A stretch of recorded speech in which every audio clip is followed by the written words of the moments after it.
Life after Microsoft Windows, cutting the cord. 36 days later, how's it going? I'm glad you asked. Let's get into it. Hey everybody, welcome back to the channel. Thank you so much once again joining me for tea time. Today we have a little bit of misty morning and focus combination. So good. I hope you're joining me with your cup of tea, maybe a cup of coffee, hanging out, talking tech, talking photo, talking video. Today is a technology day. Today is a alternative to Microsoft Windows Day. A lot of you guys out there wanted me to do this series, and we are doing it. Basically, we are breaking free of Microsoft Windows altogether and seeing if we can use Linux and go about our daily life without any issues. Is that possible? Or will I go crawling back to Billy the Kid? And a lot of you guys said I'm going to be crawling back, but so far, so good, so to speak. It is 36 days later, and Microsoft Windows, my Windows, is here. And it's been here since July, I think 31st, somewhere around there. That's where it stays. I have not put it back into the computer, and I did it on purpose so that I am forced 100% to use Linux and not to go crawling back to Microsoft. So there lies Windows. Today, I'm going to go through my setup. What do I have going so far? What's working? What's not working? How am I doing what I am doing here? So this is going to be more of a laid back video, a little bit slower. So if you want to play me at 2x, go ahead. Sound like a chipmunk. That's all right. If not, just skip ahead if you need to. So I'm going to show you what I have so far, my setup. A lot of people want to see the behind the scenes setup of what I do when I'm creating this content and some of the other things that go on behind the scenes. Like I do some gaming here and there. I'm going to show you how things are working because a lot of you want to migrate from Windows to Linux, an alternative operating system that doesn't spy on you as much as Billy the Kid's Microsoft Windows does. We know that Windows has been spying on us ever since the very beginning, but it's just been getting worse and worse and worse. And I was reading an article about their AI recall, what they call it, where it actually takes a snapshot of your computer screen every 3 seconds and then compiles all of this and then crunches it all down to usable data using your processor. Gotta love that, right? And then it ships that data off to Microsoft. Now, what is it doing? Who knows? What kind of information is it gathering on us? Who knows? I don't know. But the bottom line is if you take a picture of someone's screen every 3 seconds, you have everything. You know what they're doing, where they're going, what they're not doing, where they're not going, their passwords, everything that they do, every site that they go to, everything that they type, it's all there, right? And once again, available for Microsoft to distill down and then send it off into the cloud for them to use. Absolutely horrible. In its face, it should be just illegal. It's evil. Let's just put it that way. So Microsoft did walk it back because everyone was up in arms and they said, you know what? We're not going to turn on this new feature called recall automatically, right? You're going to have to turn it on. So by default, it'll be off. Who's going to turn that on? I really don't know, but maybe someone will. But it's going to be turned off in comparison to how it was automatically turned on. By default, it was turned on. Unbelievable. So a lot of you guys want to migrate to Linux. Some of you guys have moved into the Apple's ecosphere and you feel Apple is safer than Microsoft. And I would have to agree with that. Microsoft is a hot mess. Anyways, Linux is what we decided to go with. Now, I'm an old Linux guy. I've been around for a long time. I've been doing this for well over 30 years, more like close to 40 now. By the way, guys, today is my birthday. Yeah, it's amazing. Yeah, another year older and another year wiser, as they say. So yeah, today is my birthday. So once again, this is a little bit more of a relaxed video because of it. So many of you guys have been with me all the way back from when I did Life After Adobe Cutting the Cord, where we cut the cord from Adobe altogether and started using alternatives. That was about 5 years ago. And you asked that I do a life after Microsoft Windows. And once again, that's what we have been doing. And now we're on day 36. So before we jump into my screen and I start showing you around everything, I just want to ask that if you enjoy the video, even the least, throw it a thumbs up. That would be very helpful. Don't forget to subscribe if you're not. If you are, thank you. I appreciate that. Click this little notification button over here so when I go live or when a new video comes out, you'll be notified of it immediately. And I'm live usually on Fridays at 8:30 p.m. Eastern Standard Time. That's the JC Live show. And most of the time I'm with my wife. So we hang out and we do a Free Speech Friday. It's a lot of fun. So definitely hang out with us on Fridays. Also, if you just want to say thank you for all of my hard work, or maybe send me a birthday wish. There's a little thank you down here. You can give $1 or $2 if you want. If not, that's perfectly fine. The video is still free. Consider becoming a member of the channel. That would be even better. And if you want more content just like this, specific to life after Microsoft Windows and my journey, just click this little link. Don't click it yet. This link over here will be a link to that playlist. So check that out when you're done watching this video. So let me show you my screens real quick. Let me just move over to this. Now, this is, you can see the black bars on the top and at the bottom. This is my 34-inch monitor. Now, if I switch over to this one, now you can see my 27-inch monitor. Now, let me just start out with what is on this specific screen. Now, right here, we can see OBS. OBS Studio is working, obviously, because I'm using it to record this video right now. The other thing that we see here is this. Now, this little thing right here is basically my Stream Deck. Now, Elgato does not make a driver specific to Linux. The nice thing about Linux is the community has a lot of smart people in it and a lot of programmers, a lot of engineers. And these people say, you know what, that's fine. We're going to write our own. We're going to make it open source. We're going to make it free, and then everyone can use it. And that's exactly what's happening here with this software. Now, this software is called Stream Controller. So if you want to download it, you can. Once again, it's free. This will give you the ability to control all of your Stream Decks. Now, if I do the top-down cam here, we can see my keyboard and then the two Stream Decks. Now, everything that you see here on the Stream Decks, you're going to also see on the screen, and I can modify any of these keys to do exactly what I need them to do while I'm live. So all of these buttons on this Stream Deck will be all of the likes and sub and maybe the website. So if I go and click on the website, now the website will come up. If I take that off, I can do subscribe and then that will come in or whatever, just simply by pushing the buttons, and that is it. So it's very, very powerful. I absolutely love Stream Deck. I love the Elgato product, but Elgato doesn't write Linux drivers, and I wish that they would. It's not a big deal. If we see other people in the community that can do it, that means that they can do it too. They're just being lazy. All right, Elgato, get it together. All right, get it together. I also have an Elgato card for doing the video capture that you see right now. The camera that I'm using is a Canon EOS R, and that is coming in to the computer through 4K, but it's coming in through this. It's called an Easy Cap, right? I ended up buying this off of Amazon after I purchased an EVA 4K capture device. Now, before I get into why I end up using this one, the Elgato card that I have, that's like $300-400 in the computer, once again, there's no drivers for it. No one has written drivers for it. It's the actual hardware card, low-level information, right? And I can't use it. It does not come up. So it's very annoying. So on Linux, I have to use some type of capture device. Now I'm using this Easy Capture because, or Easy Cap, because the EVGA one that was actually more expensive kept on dropping frames. So it would do that like that. It would like be like a clicking or a hiccuping where it would like lose frames. Now, this capture card does it every once in a while, but it is 1/10 of the amount that the EVGA did. Now, why that is, I don't know. I haven't figured that out. Maybe it has something to do with the USB 3.1 bus. Maybe it has to do with some type of, who knows? I don't know. But we're going to keep on looking into that to see if we can 100% smooth that out. I'll take a look at this video when we're done and see if there's any hiccups in it. And I'll report back to you in the next update that we do.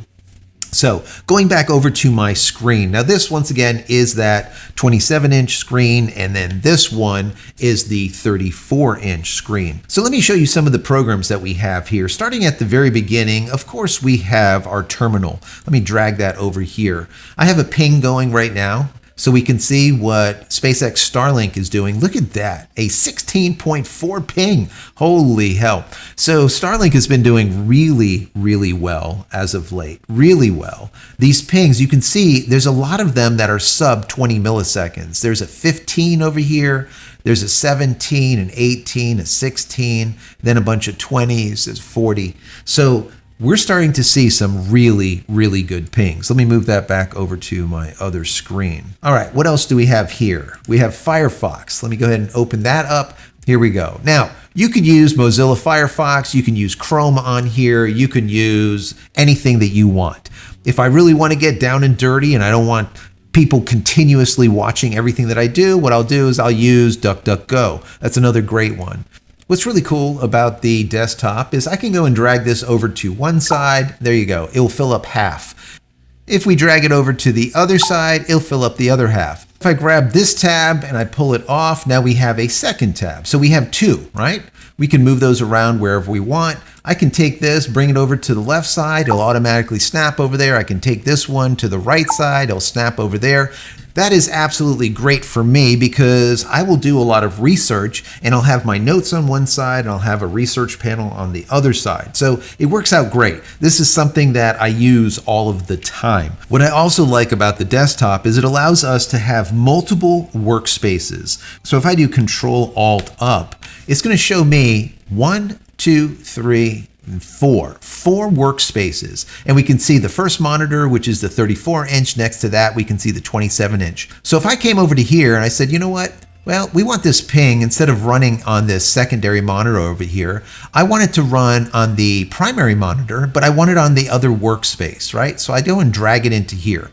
Now watch what happens. If I go down to this workspace and I hit enter, now we're in this workspace and here it is. If I do Control-Alt left, it brings me to the primary or the first workspace. Control-Alt right, it brings me to the second. If I do Control-Alt right again, we go to workspace 3, which has nothing on it as of now. We do Control-Alt up, and now once again, we can go and grab these things and move them around wherever we want to put them. That is really powerful for me because I can now set things up so I can have different workspaces for different things that I'm doing, and then just jump from workspace to workspace to whatever I am working on. So when I'm doing research, I use workspace number 1. So it has double browsers up. 34-inch monitor is absolutely perfect because it cuts the monitor in half and I have one browser on one side, browser on the other side.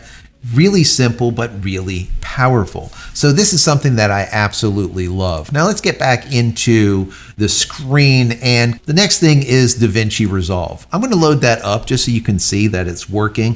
DaVinci Resolve is currently 18.6, but they did upgrade to 19.0. Just left it at 18.6, and what I will do is I will upgrade to 19 once it becomes 19.1, and other people can do the beta testing for me. Anyways, so let's just go ahead and open up one of these. This is the one video that I just did. I think it was yesterday, day before.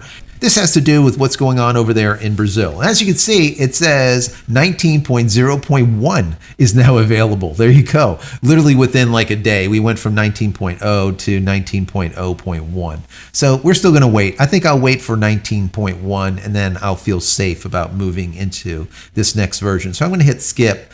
And as you can see, everything is just like you would have it if you were in a DaVinci Resolve application on Mac or a DaVinci Resolve application on a PC.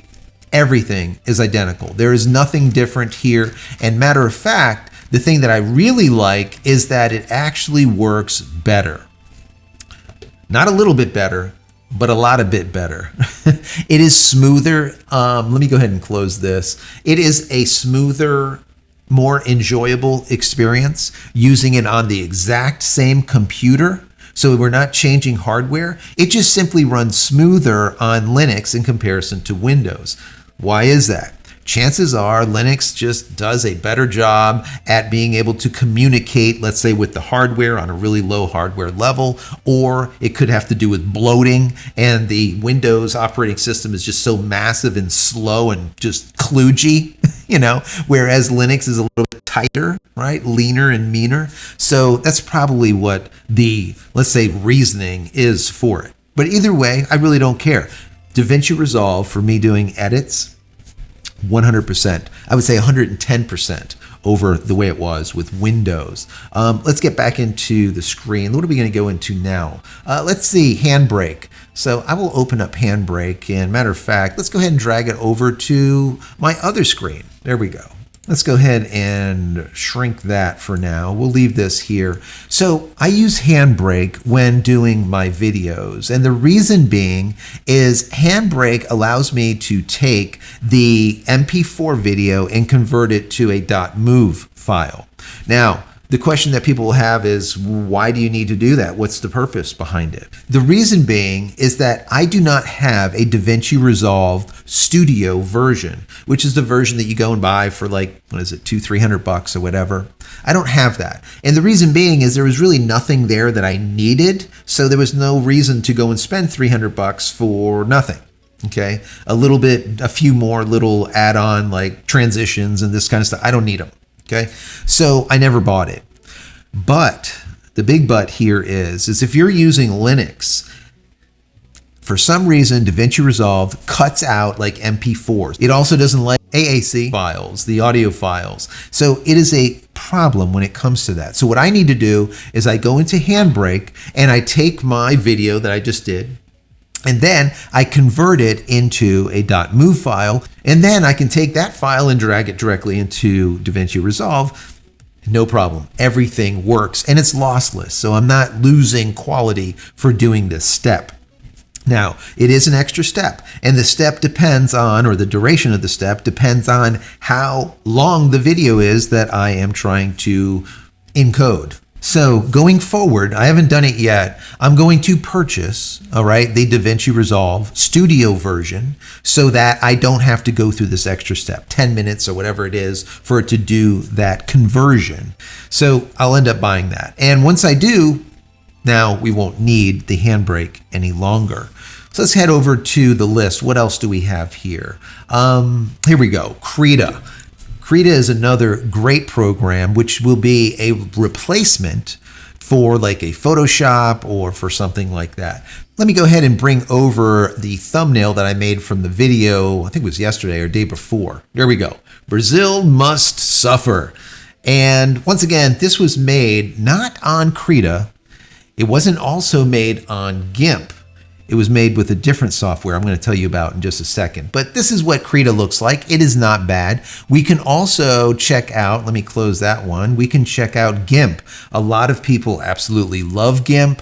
I'm going to go and drag the same file over here into GIMP so that you can see it. It's very similar. Once again, it is Photoshop-esque.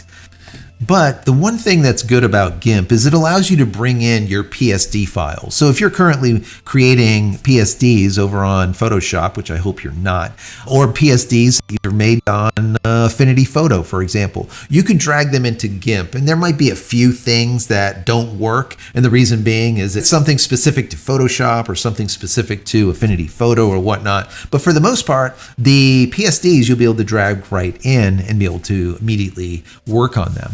Matter of fact, let's go ahead and do this. I'm going to close this, all right? I'm going to close this, and I'm going to bring over the PSD file of this, right? Just so you can see what it looks like. So there you go. There's the PSD.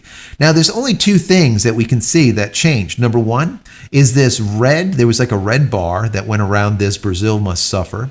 And also right here, there's the Starlink logo that's black, whereas it was white in the actual version that I created. So once again, there's a couple of things that need to be modified here, but if we look, all of the layers are all intact. There's no problem here, which is really good. So let me go ahead and close this, and I want to, before we get into these other couple of apps, I want to show you something here. This is what I used when I created that. Matter of fact, you know what? Let's move it over to the other monitor, and we will go full screen with it so we can see it a little bit better. All right, I'll throw me down at the bottom so you can see me talking and discussing this with you. If we go to photop.com, and if we grab the same file, let me go into my files, here we go. I will take this PSD and drag it into Photop, all right? All right, now, looks very similar, right guys? It looks very similar to like a Photoshop or Affinity Photo. The thing here is this is 100% a web application. Very cool, right? Very cool. So all of these layers, everything that I did with this image, I did here in Photop and not in GIMP or in Krita. I really, really do like this app. It works out so well. If you are a Linux guy and you need to be able to do some basic photo editing, this is really the way to go. If you come up to the top here, if you click on account, it shows you that there is a free account and then there is a premium account. The premium account is like $5, I don't know, somewhere on there it starts at. And really the only thing different is you get some AI credits and you get 2 times more, let's say, undos that you can like undo where you've been, let's say history. But the main thing is you don't have the ads. So if we close that, we see over here on the right-hand side, there's all these ads that show up. What that $5 gets you is basically no ads. So if the ads don't bother you, then free is for you. But if the ads bother you, the $5 is not really a lot. And the guy that wrote this is a really, really nice guy. And what I'm going to do is I've reached out to him and I think we're going to be able to have a conversation. So if that's the case, what I'm going to do is have like a sit down or a chat. I don't want to call it an interview. I just don't like the name. Okay. It's not an interview. It's just going to be a chat with Ivan and talk about Photop because I just absolutely love this. And like I said, this is something that I've been using for doing a lot of my thumbnails. Now, I was using GIMP at the beginning, and then I started using Krita, which I absolutely love. Krita is a really good program, really, really good. But if I just want to get something done really quick, I'll just jump onto Photop, and within a few minutes, I have a thumbnail put together. So once again, really, really powerful. We're going to try to get him on the show and just hang in there, hang tight for that. All in all, 36 days of being in Linux, testing out gaming, testing out productivity, testing out graphic manipulation is amazing because originally 20 years ago, Linux was a very, very different animal than it is today. Linux was much more difficult to be able to use as a daily driver because there wasn't a lot of drivers out there, pardon the pun. And it was difficult to get your hardware to actually work with it. There was a small amount of hardware that would work. Now the hardware is just vast. Anything that you have in your home right now or you're in your business, chances are it's going to work with Linux, which is awesome. I had one issue, and that was with other OSs, other operating systems that I used, because I tried 4 so far. I tried Nabara, I tried Fedora 40, I also tried an Arch derivative, which is called Cashy OS, and right now we're using Linux Mint. Linux Mint has been the only distro or distribution that allowed my printers, both my printers, to work automatically, let's say. The Canon printer that I had always worked on all of the other distros. It didn't matter which one. It was no problem. Besides Arch Linux, which was just, I can't recommend it. I can't. It's just very difficult. Everything has to be done handhold. I don't want you guys to have to do anything. I want you to be able to install Linux and be able to use it. And that's what I find here with Mint. Fedora was very similar, but with Fedora, I had the one problem, and I absolutely love Fedora. I had the one problem, and that was with my thermal printer. And my thermal printer I use for labels. So if I can't get that to work, I can't send you guys product. That's a problem. Matter of fact, a lot of you guys have ordered my book, How to Create a Digital Fort Knox, Backing Up Your Digital Life, how to basically build your own unraid server. They're coming back in stock. They've been out of stock for the last 2 weeks. There's been like hundreds and hundreds of you guys ordering them. And we finally have a batch coming in of 500. It will be here on Monday, I believe. So if you've ordered one of these books, hang tight. Next week, you will get them. Now, after my 36 days, I would have to recommend Mint as being something that someone could just move right into from Windows, and it's really a no-brainer. The operating system just gets out of your way. It just simply works. It's very stable. Once again, no Windows. I didn't bounce from Windows to Linux, from Windows to Linux. No, 100% cold turkey. Windows stayed here since July 31st. Because I wanted to do it properly for you guys. My thoughts was I just wanted you guys to see a true cutting the cord, right? What does it entail? Is it something difficult? Is it something easy? And it really is going to depend on a list that I told you guys to make in the past. I said, listen, make a list of all the hardware that you absolutely have to be able to use, and make a list of all the software that you absolutely need. And if you can get all of the software on that specific Linux distribution and your hardware works, the operating system will get out of your way and you'll be able to use it without any problem. And that's what ended up happening with me. I did have to find some alternatives, like the Steam Deck alternative, which is called Steam Controller, that works perfectly. So now if I want to put my website on there, boom, there you go. Now you can see my website on there. Want to take that off? I can, no problem. I want you to subscribe. Please do so. If you didn't, there you go. Push the bell. So I can do all of that just by pushing buttons on here, switching monitors, everything else. No problem, because that Steam controller was written from one of the nice folks in the Linux community. You can't beat that. And once again, everything is free. Now, the reason I feel that Linux is a safer bet than using Windows, is that it is open source. So what ends up happening is it's constantly being vetted by the entire community. Whereas with Windows, it's closed and you only have a certain number of programmers that are working on this stuff every day, and that is it. If something goes south somewhere, they might fix it the same day, they might fix it the same month, they might not fix it at all, who knows? Whereas with Linux, if there is a problem, oh my God, the community knows about it immediately, and someone will get on it to work on it right away. At any rate, so far, Linux has been extremely, extremely good, and there hasn't been many problems. The biggest problem that I've had so far is getting my thermal printer to work on all of those other distributions. And then when I went into Linux Mint, since Mint is a Ubuntu, let's say, derivative, a build off of it, the drivers were actually written for Ubuntu and it worked immediately, right? I didn't have to do anything.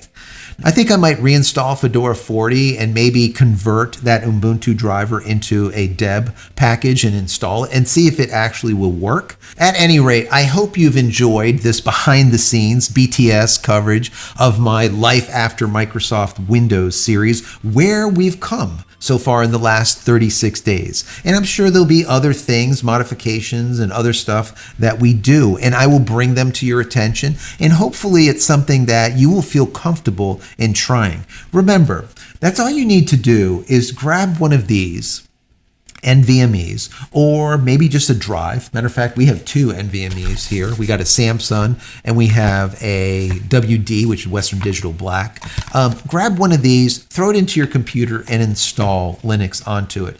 The other thing that you can do is you can actually take a little pen drive, a little thumb drive, and install Linux onto this, boot off this, and never even touch your Windows, and literally use this for a week and see if you like it, and do everything on one of these. Now, my recommendation is getting the fastest pen drive that you can, because if not, you're gonna have a slow experience because of the read-write speeds on these. So it's something to look into. Usually the read-write speeds on those are about 400 megabytes, 300 megabytes on the fast ones, whereas in NVMe, you're looking at like 5,000 megabytes, right? So it's just a much better, 10 times the speed, let's say. So bear that in mind if you are going to test Linux on a pen drive, on a USB stick, instead of actually installing it. Anyways, I hope you enjoyed the video. If you did, throw it a thumbs up. That'll be very helpful. I'm going to enjoy the rest of the day. Once again, it is my birthday,